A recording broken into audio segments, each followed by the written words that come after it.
કેમ છો સાહેબ? હું નહીં છું ટ્યુફી એપ્લિકેશનથી. અહીં આપણે ટ્યુફી એપ્લિકેશનમાં પૂછપરછ વિશે શીખીશું. તેથી પ્રથમ પ્રશ્ન એ છે કે પૂછપરછ શું છે?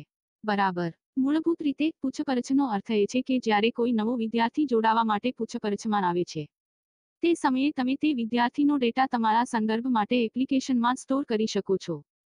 ચાલો પહેલા એક નમૂના તપાસ બનાવીએ. પૂછપરછ પર ક્લિક કરો અને નવી સૂચિમાંથી પ્રથમ વિકલ્પ પસંદ કરો. અહીં આપણે નવા વિદ્યાર્થીઓનો ડેટા મૂકીશું. નામ, વિદ્યાર્થી અથવા પિતૃ, મોબાઈલ નંબર, ઈમેલ સરનામું, રહેવાનું સરનામું, પૂછપરછનો મુખ્ય વિષય. અને એપ્લિકેશને તપાસની તારીખ અને પૂછપરછની તારીખને સ્વત સેટ કરી છે. તમે તે તારીખ પર ક્લિક કરીને બદલી શકો છો. ડેટા પૂર્ણ કર્યા પછી સ્ક્રીનના ઉપર ઉપલબ્ધ સેવ બટન પર ક્લિક કરો. ઠીક છે, તમારા વિદ્યાર્થીની તપાસ સફળતાપૂર્વક સાચવવામાં આવી છે. હવે ચાલો તપાસ કરીએ કે અન્ય કયા વિકલ્પો છે. પૂછપરછ પર ક્લિક કરો અને એપ્લિકેશન તમને કેટલાક વિકલ્પો બતાવશે. જેમ કે સક્રિય પૂછપરછ, નજીકની પૂછપરછ અને આજની અનુગામી તપાસ. ચાલો સક્રિય તપાસ તપાસો. અહીં એપ્લિકેશન તમારી બધી સક્રિય તપાસ સૂચિ બતાવશે.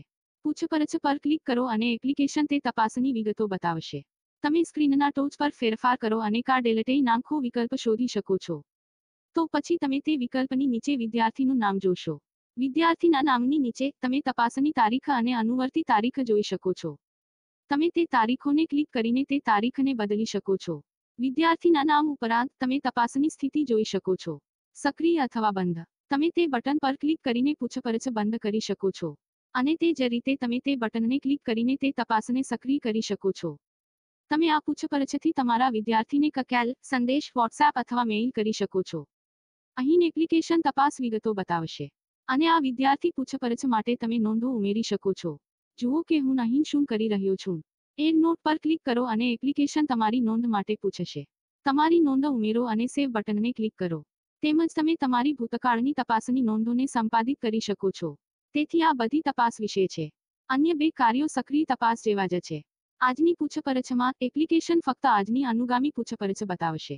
ઠીક છે, તેથી આપણે અહીં તપાસ ટ્યુટોરિયલ પૂર્ણ કર્યું છે. આ વિડિયો જોવા માટે આભાર. શુભ દિવસ, શુભ સવાર, શુભ રાત્રિ. જ્યારે પણ તમે આ વિડિયો જોઈ રહ્યા છો.